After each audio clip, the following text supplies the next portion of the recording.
Hello and welcome to another episode of Sus Faction. This is an Acela-centric episode, and I'm Kyle. And I'm Isella, And we're your hosts. So, Kyle covered his favorite, I don't know if you want to call her a pinup, she's more of an actress, and Marilyn Monroe. And then my favorite would be Bettie Page. So Murderous. Well, you are Marilyn, and I am the dark side. I am Bettie Page. No, she very much was portrayed as a very dark individual. Her photos also pointed to that. But she was born April 22nd in 1923 in Nashville, Tennessee. Nice. So she was already born in an area that was up and coming. Bettie May Page was the second. Bettie May? Yes, Bettie May. I know, it's so cute. She was the second of 6 children. Her father was a mechanic during the Great Depression and had trouble paying the bills. When Bettie was 10, her parents got divorced, and her 2 sisters were placed in an orphanage for a year. Her mother, Edna, was working as a hairdresser and a laundress, but she could not afford to care for her children. So that's why she had turned them over to an orphanage for a year. Once back under her father's roof, she was molested by him. And it was on at least one occasion that she talks about when she was 13 years old. So we know that she had a dark past. She also mentions her and her sisters all talk about their father in that way that he hurt them all similarly. But she excelled at Nashville's Hume Fogg High School. She was voted most likely to succeed, and she was homecoming queen. Oh, nice. Mm-hmm. In 1940, Bettie graduated salutatorian of her class. So she was smart, she was popular, she was beautiful. Yeah. And she won a scholarship to George Peabody College to become a teacher. But as she was in college, she decided to study acting instead. And she had hopes of becoming a movie star. In 1943, she married her high school sweetheart, Billy Neal, shortly before he was drafted into the Navy for World War II. I need a drink. She graduated with a Bachelor of Arts in 1944. So if you're listening along, she got married before she graduated. Really? And I think it was just because he was getting drafted. Not so much. Not like a love that couldn't survive the war, just he was being drafted. Right. Over the next few years, she moved, and this is while he was in the war, or while he was away. She moved from San Francisco to Nashville to Miami to Port-au-Prince in Haiti. And then What? Yeah. And then in November 1947, she filed for divorce from Neal. He had come back, but they were no longer in love anymore. the same people. She did a lot of traveling, and so did he, but he had seen some pretty gruesome things, and she just had a more optimistic view of life. Yeah. She worked briefly in San Francisco and Haiti before moving to New York City, where she intended to find work as an actress. So remember I said she wanted to study acting, and she did study acting and wanted to become an actress. That was her goal when she moved to New York City. She worked as a secretary while she was pursuing this dream. In 1950, while walking along Coney Island shoreline, she met Jerry Tibbs. He was a police officer with an interest in photography. And this is where we finally get to find out who Bettie Page is. Mm-hmm. Bettie was a willing model, and together they built her first pinup portfolio. Her photos were initially a hit with men's camera clubs, because she was uninhibited and with her positioning and making that made her a favorite model among the camera clubs. So what camera clubs were back in, was it the 50s? I said she met him in the 50s. Yeah. Yep. Late 40s, early 50s. What the camera clubs did was they gave men a place where they could share photos of Dirty women ones. that were suggestive. Not all of them were nude. Most of her photos were not nude. Yeah. And so she became popular as one of the models for the camera club. And then in 1951, her image appeared in men's magazines like Wink, Titter, Eyeful, and Beauty Parade. By 1952, she posed for photographer Irving Klaw for mail order photographs with pinup, bondage, and sadomasochistic themes. I can't say the words. I know what it means. I have a hard time saying it. But so she had a lot of bondage photography that, again, she wasn't nude for a lot of these photos. It was just showing a different side. And for her, it was just fun. Right. She wasn't, and luckily for her, she wasn't being taken advantage of. Like, no. She was, being treated well. They enjoyed taking photos of her, and she enjoyed posing for photos.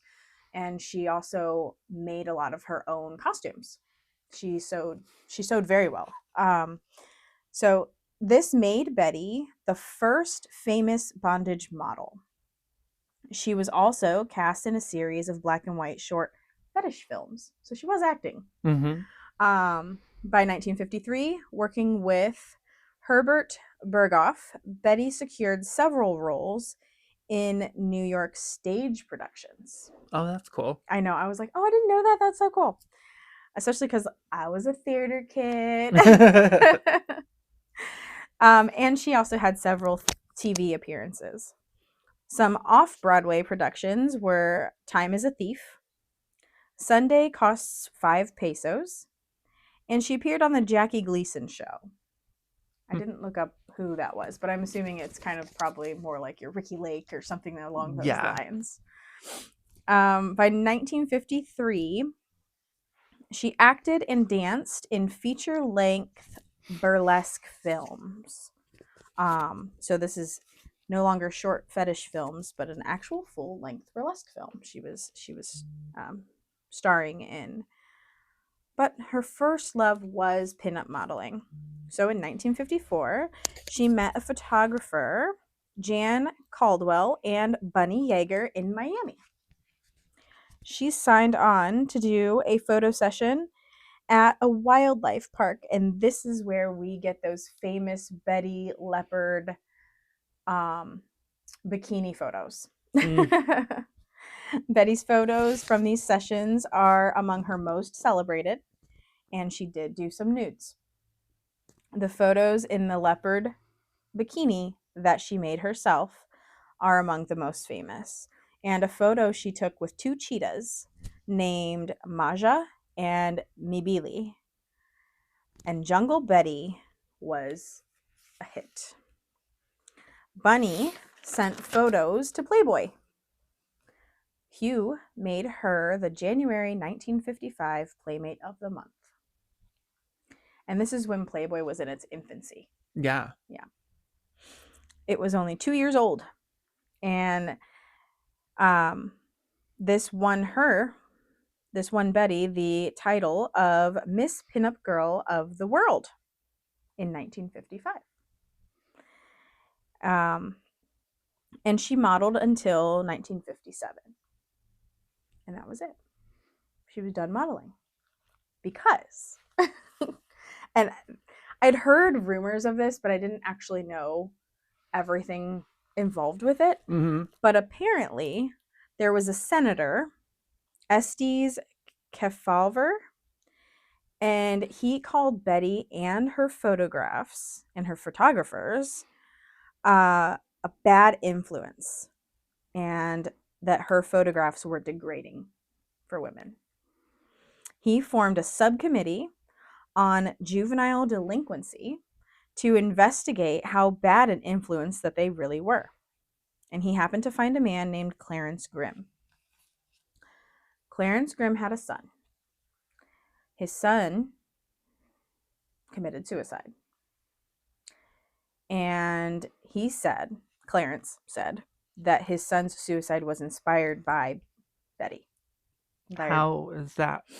Well, the investigation, the investigation saw that Claw was subpoenaed, and he laid the teenager's suicide at Betty's feet. The teenager was found in a bondage pose, hanging by his knees and neck. The case ruined the photographer and forced Betty to leave town.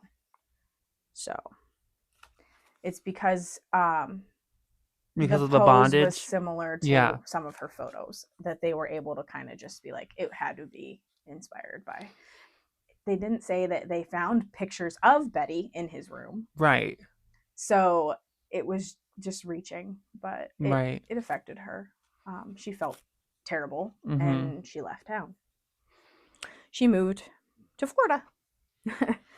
She really enjoyed being in Florida when she did those wildlife park photo shoots. She really enjoyed that. So she ended up moving to Florida. While she was in Florida the first time, she met a man. And so this time, 1957, she became a born-again Christian. Oh, good God. At a multiracial Baptist church on New Year's Eve. A quote from Betty says, "When I gave my life to the Lord, I began to think he disapproved of all those nude pictures of me." Remember, she was already feeling guilty. Yeah. And she married Armand Walterson in 1958.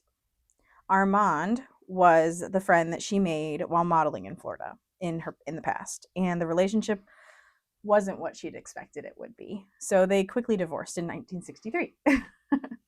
It was a very quick turnaround.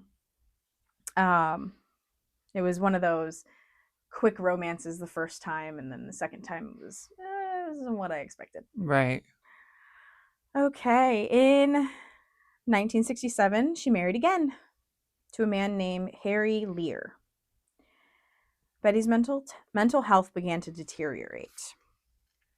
Page experienced uncontrollable bursts of anger.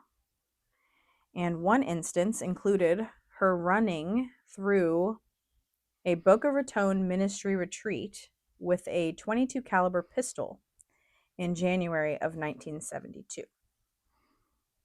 So, wow. Yeah, she ran through a church, like a church retreat.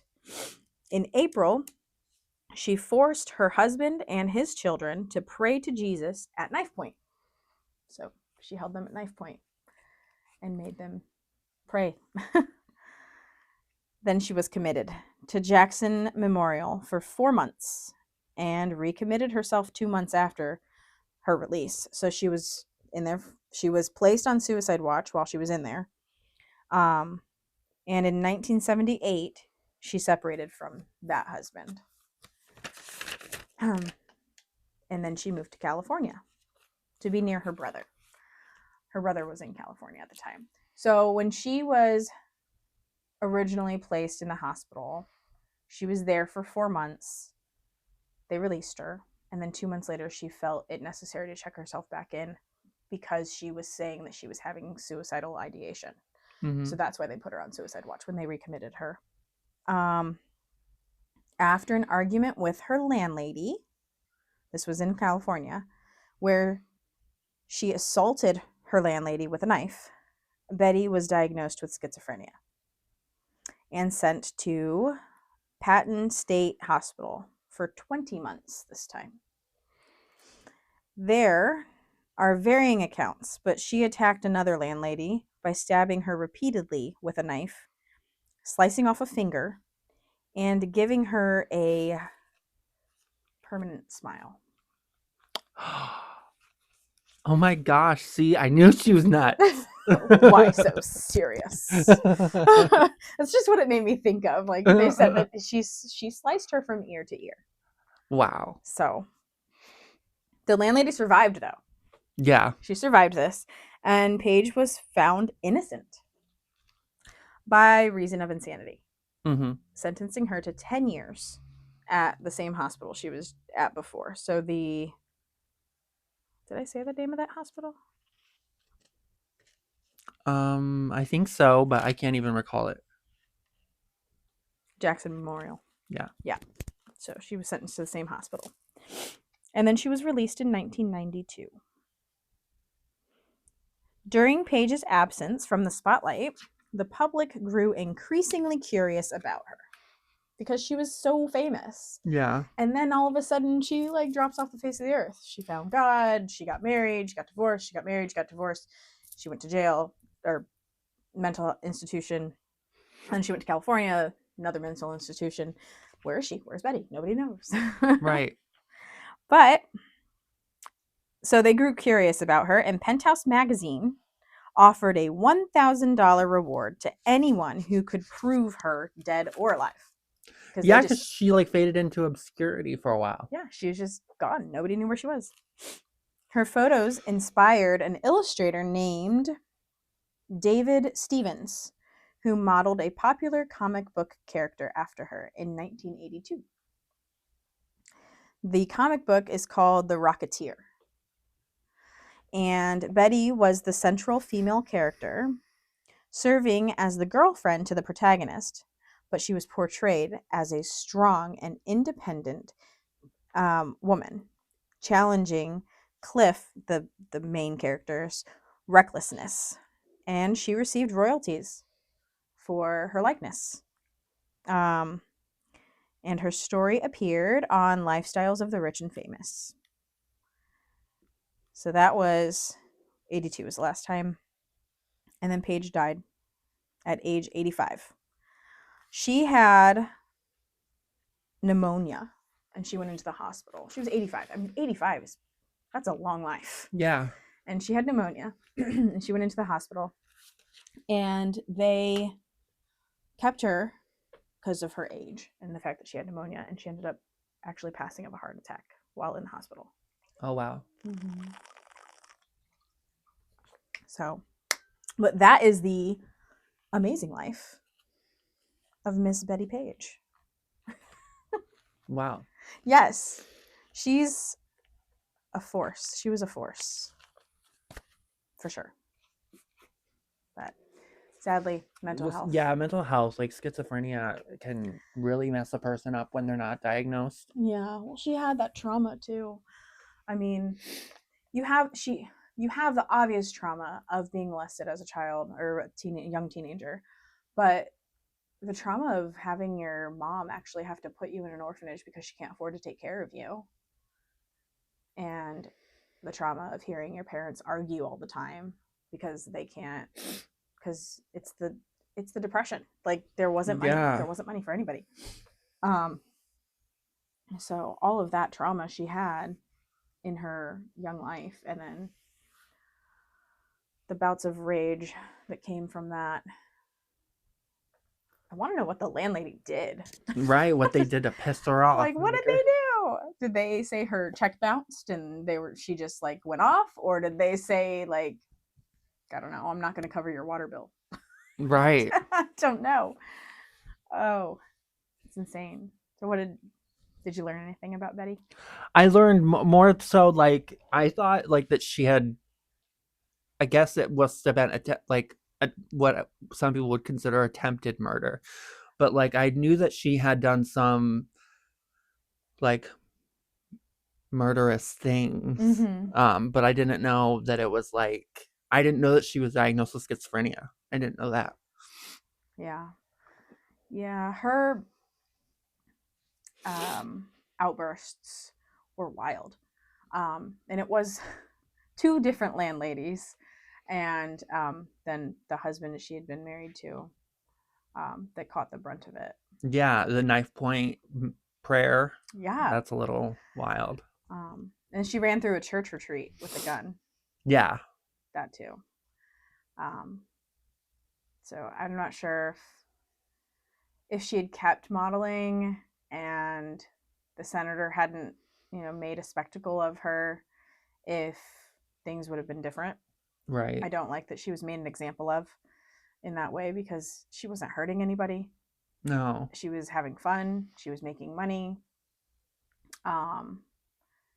And seemed to be living a fairly decent life. Nobody was hurting her that she spoke of. I mean, obviously she would have said something about it, considering she talked about her abuse in her childhood. Yeah. So, but no, I think the only story I had heard was that she had attacked a landlady and it was attempted murder. I didn't know that there were two landladies, and I didn't know about the other stuff in Florida either. So that was something I'd learned about her while doing this case. But I still think she's amazing. There's so much fan art made based on her or inspired by her. Yeah. Like zombie Bettie Page and Yes. like just anything like gangster Bettie Page, like a whole bunch of stuff. I love Betty. Oh. I like her name. It's cute. It's cute. Betty May. Mm-hmm. It is cute. It's cute. She was, from all accounts, she was a very nice, like, girl when she was younger too. Like, she was popular. She had friends. She was, like, hardworking, studied, and smart. Yeah, she sounds like she was brilliant in school. Yeah. So that's why I'm saying, like, if she had been hurt in the process, I don't think she would have continued doing the type of work she was doing. I think she was doing it because she was a hustler. Yeah. And she was smart, and she's like, hey, I can make easy money just being a model. Right. So that's awesome. That's all I have for Bettie Page. But all right. Well, thank you for listening. Please come back for another episode on Thursday tonight at 6 p.m. Eastern Standard Time. Remember to trust no one and question everything. If you want to send us any stories to read on the podcast, like any spooky stories, anything like that, you can reach us at susfactionpod@outlook.com. Again, if you want to send us your own stories to read on the podcast, you can reach us at susfactionpod@outlook.com. And we do have an Instagram. Yes, our Instagram is @susfactionpod. You can find the links to all of our you can find the links to listen to the podcast on YouTube, Spotify, and Amazon Music. I haven't linked the Patreon on there yet, but there is a Patreon now where you can find exclusive content. Patreon episodes are always early, always ad-free, with the exclusive content of one extra episode a month. You also would have access to early merch announcements and merch drops, so first dibs on that stuff as well. We do have one Patreon episode up so far. It is H.H. Holmes. And the next Patreon episode will be up by the end of this month. Your February Patreon episode is Billy Milligan, and we have a listener tale that goes with it. Yeah, so be excited for that. All right, well, thank you for listening. Bye-bye. Bye-bye.